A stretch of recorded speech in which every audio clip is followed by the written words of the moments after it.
Bonjour et bienvenue à la minute de formation offerte par Actualisation. Cette semaine, nous allons voir la méthode RAIN.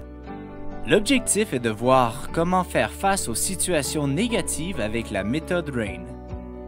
Développée à partir des principes de la pleine conscience et de la positivité, la méthode RAIN est une forme de thérapie que l'on utilise au quotidien, mais qui a surtout de la valeur au travail. Quand quelque chose de désagréable se produit au travail, cela peut avoir un impact sur le reste de la journée et peut affecter la motivation et la capacité à accomplir les tâches prévues. Cette technique présentée par Michel McDonald permet à la personne de prendre conscience de ses réactions et d'y répondre de manière saine, et ce, afin de se dégager de ses émotions négatives. De plus, cette technique offre aux individus un moyen pour surmonter leurs problèmes. Voici les étapes de la méthode RAIN. Première étape, R pour reconnaître. C'est l'acte de reconnaître ce qui se passe, d'être moins passif et d'admettre de manière consciente les événements qui se sont produits. Il faut aussi reconnaître les émotions, les pensées ou les sensations qui nous dérangent. La deuxième étape, A pour accepter.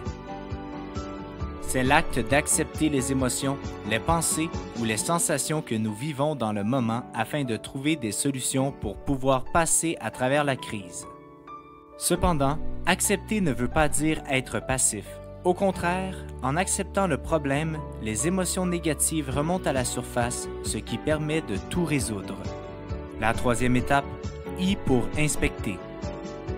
C'est l'acte de se poser des questions pour mieux comprendre ce qui se passe.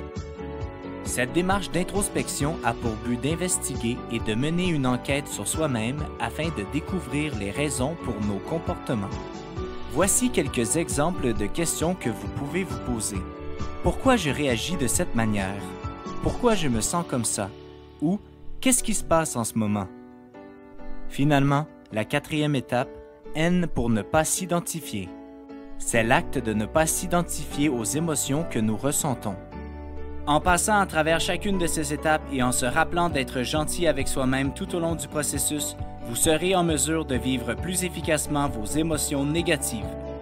C'est ainsi que se termine la minute de formation de cette semaine. On se donne rendez-vous la semaine prochaine. Rejoignez-nous sur notre site internet au www.actualisation.com ou contactez-nous au 514-284-2622. Actualisation, formation et conseils depuis 1970.